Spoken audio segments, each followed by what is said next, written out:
ललित नारायण मिथिला विश्वविद्यालय स्थित ललित जी के पुण्यतिथि पर उनके प्रतिमा पर माल्यार्पण किया गया।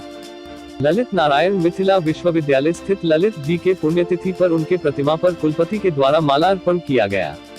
बिहार के सभी नेता, राष्ट्रीय स्तर तक पहुंचाने वाले नेता और मिथिला को एक अलग पहचान देने वाले ललित नारायण मिश्र का सभी गणमान्य लोगों ने श्रद्धांजलि अर्पित की। उन्होंने जो बिहार के वासियों के लिए काम किया, राष्ट्र वासियों के लिए जो काम किया, उसे मिथिला वासी कभी नहीं भुला सकते। ललित नारायण मिथिला विश्वविद्यालय के कुलपति, प्रति कुलपति, कुलसचिव, विद्यापति सेवा संस्था के वैद्यनाथ चौधरी बाइजू एवं विश्वविद्यालय के विभिन्न विभागों के विभागाध्यक्ष भी उपस्थित थे। देखिए, ललित बाबू की ये पुण्यतिथि है और ललित बाबू का योगदान पूरे बिहार के लिए कितना है, पूरे देश के लिए कितना है, उस पर कुछ कहने की जरूरत है। और मिथिलांचल को विशेष रूप से जो उनका प्रिय क्षेत्र रहा है, उस पर कितना योगदान उनका बहुत ही प्रशंसनीय, बहुत ही सराहनीय। क्या नाम हो गया सर? मैं कुलपति हूँ मिथिला विश्वविद्यालय। ये आज जो है कि मिथिला की विभूति शहीद ललित नारायण जी की शहादत दिवस थी। उस अवसर पे ललित नारायण मिथिला विश्वविद्यालय परिवार श्रद्धांजलि अर्पित किया है। हर साल यहाँ होता है, इस साल भी किया है। जाहिर है कि ललित बाबू ने पूरे राष्ट्र के लिए, खासकर मिथिलांचल के जो किए हैं वो अविस्मरणीय है, ऐतिहासिक है। उन्हें नमन करना, राष्ट्र के प्रति श्रद्धांजलि अर्पित करना उनके प्रति, ये एक बहुत बड़ी बात है, क्योंकि वो राष्ट्रीय नेता और राष्ट्र निर्माण में उनका बड़ा योगदान था। स्वतंत्रता दिवस, स्वतंत्रता सेनानी के रूप में स्वतंत्रता दिवस के अवसर पे वो शामिल थे यहाँ मिथिलांचल में पताका फहराने वालों में। तो ऐसे विभूति को श्रद्धांजलि अर्पित करके हम गौरवान्वित थे और हर साल हम उन्हें श्रद्धांजलि अर्पित। कौन कौन सर इसमें भाग लिए?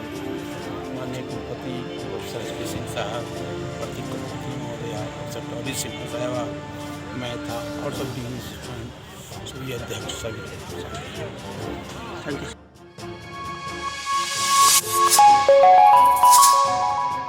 ग्रीन रॉक फाउंडेशन की ओर से जन जागरण को लेकर आरटीआई वर्कशॉप का आयोजन किया गया। वर्कशॉप में बतौर अतिथि पटना उच्च न्यायालय के अधिवक्ता शिवनंदन भारती ने सूचना अधिकार को लेकर कहा कि आज हमें जागृत होकर सरकार के द्वारा दिए गए हैं सूचना अधिकार कानून का उपयोग करना चाहिए। विभिन्न कार्यालयों में भी बिचौलियों एवं आर्थिक शोषण से बचने के लिए इस कानून का सहारा लेना चाहिए।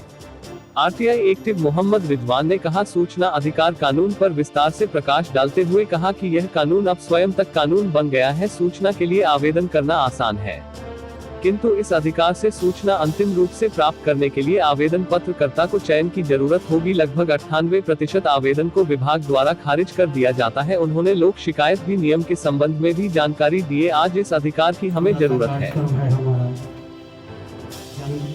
जागरण अभियान, सूचना का अधिकार जो हमारा अधिकार है, हर नागरिक का अधिकार है।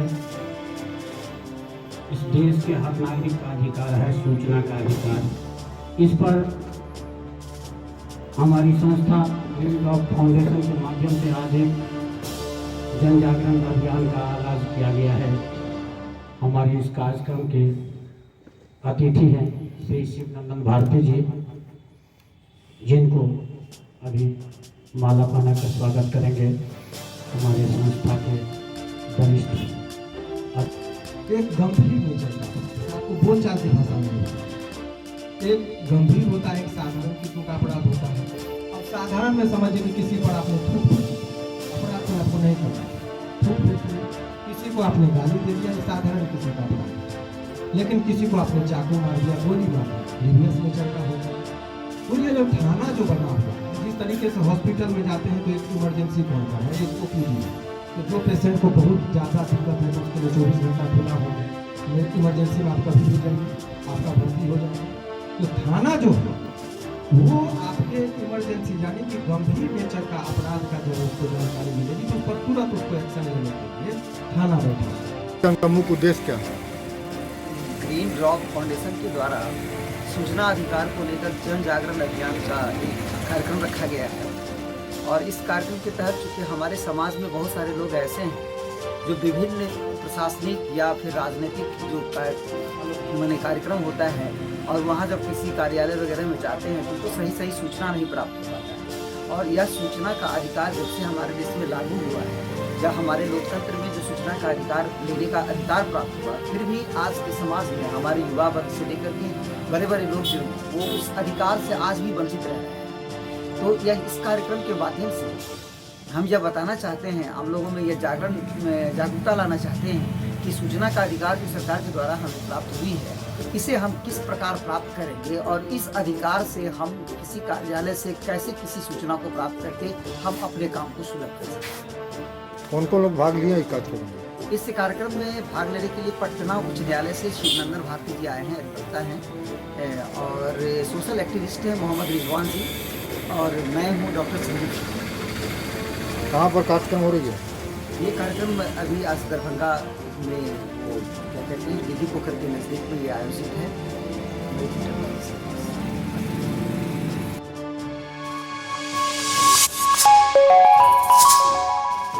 सजग सिंह की मौत से वामपंथी जनवादी आंदोलन को गहरा क्षति। सजग सिंह की श्रद्धांजलि सभा का हुआ आयोजन। सीपीआई कार्यालय में एआईएसएफ बेगूसराय के पूर्व जिलाध्यक्ष सजग सिंह की श्रद्धांजलि सह संकल्प सभा का आयोजन किया गया। सभा को संबोधित करते हुए भाकपा के युवा नेता वरुण कुमार झा ने कहा कि सजग सिंह एक जुझारू कर्मठ क्रांतिकारी साथी थे। उनके पास छात्रों को संगठित करने की बेहतरीन कला थी। उनके नेतृत्व में बेगूसराय से लेकर मिथिला विश्वविद्यालय तक कई बड़े छात्र आंदोलन हुए। विगत दिनों हुए छात्र संघ चुनाव में भी बेगूसराय के अंदर साथी सजग के नेतृत्व में संगठन ने अच्छा प्रदर्शन किया था। लोकसभा, विधानसभा और विधान परिषद के चुनाव में भी भाकपा और भाकपा गठबंधन के समर्थन में वोटरों को लामबंद करने में इनकी महत्वपूर्ण भूमिका होती थी। वहीं एआईएसएफ के जिला सचिव शरद कुमार सिंह ने कहा कि इस दौर में साथी सजग का हम लोगों के बीच से असमय चला जाना सांगठनिक बड़ी क्षति है। सांगठनिक और व्यक्तिगत तौर पर उनका रिश्ता सभी साथियों के साथ बेहतर था। अन्य संगठनों के साथी के साथ भी उनका व्यवहार मधुर था। उनके जाने से वामपंथी जनवादी आंदोलन को गहरा क्षति हुआ है, जिसका भरपाई निकट भविष्य में नहीं किया जा सकता है। उनके श्रद्धांजलि सभा को संकल्प सभा के रूप में लेकर आज सभी वामपंथी छात्र संकल्प ले कि शहीद सजग के बताए रास्ते पर चलकर उनके अरमान को मंजिल तक पहुंचाएंगे। सभा की अध्यक्षता शशिरंजन सिंह ने किया।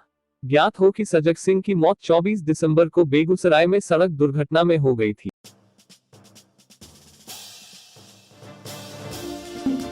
आज एआईएसएफ बेगूसराय के क्रांतिकारी साथी सजग, जो बेगूसराय एआईएसएफ के जिला अध्यक्ष थे, एआईएसएफ के राज्य कार्यकारिणी के सदस्य थे और मिथिला विश्वविद्यालय के शासन नियोजक, उनकी मौत 24 दिसंबर 2020 को एक सड़क दुर्घटना में हो गई। उन्हीं के शोक में हम लोग आज श्रद्धांजलि सभा की आयोजन दरभंगा के अंदर तमाम वामपंथी छात्र संगठन कर रहे हैं। साथी सजग के इस दौर में चला जाना निश्चित तौर पर वामपंथी जनवादी छात्र आंदोलन को बड़ा धक्का पहुंचा है। जिस दौर में शिक्षा रोजगार को लेकर एक बड़ा जन आंदोलन की जरूरत है, उस समय में ऐसे क्रांतिकारी साथियों का हम लोग के बीच से चला जाना निश्चित तौर पर एक बड़ी क्षति है। आज हम लोग साथी सजग के श्रद्धांजलि सभा में एक संकल्प ले रहे हैं। साथी सजग ने जिस अरमान को, जिस सपने को देखा था कि तमाम नीचे तबके के छात्रों के अंदर शिक्षा की व्यवस्था हो, रोजगार की व्यवस्था हो, उस संकल्प को लेकर आज आगे हम लोग चलेंगे। यही संकल्प लेने के लिए आज तमाम वामपंथी छात्र संगठन एआईएसएफ, एआईडीएसओ, आयशा एसएफआई के साथी अजय भवन में इकट्ठा हुए हैं। साथी सजग को श्रद्धांजलि दी है। शरद कुमार सिंह, जिला सचिव एआईएसएफ।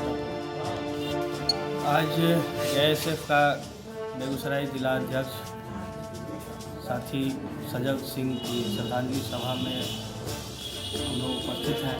खासतौर पर जिस तरह से उन्होंने शिक्षा के निजीकरण, व्यापारीकरण, आम छात्रों तक शिक्षा पहुँचे, जिस तरह से उन्होंने संघर्ष किए, इस संघर्ष में उनके चले जाना आज हम लोग को कमी महसूस हो रही है। निश्चित तौर पर एक क्रांतिकारी साथी जब हमारे बीच में नहीं रहे तो उनके जो अरमान है, वो जो सोच रहे थे, जिस शिक्षा आम जनता तक किस तरह से पहुँचे, उसके लेकर के लड़ाई में एक थोड़ा सा कमी महसूस होगी, लेकिन फिर भी हमारी संघर्ष के साथ ही उन अरमानों को पूरा करने की जिम्मेवारी अपने कंधों पर लेंगी। इसी श्रद्धांजलि सभा क्या नाम हुआ? लाल कुमार।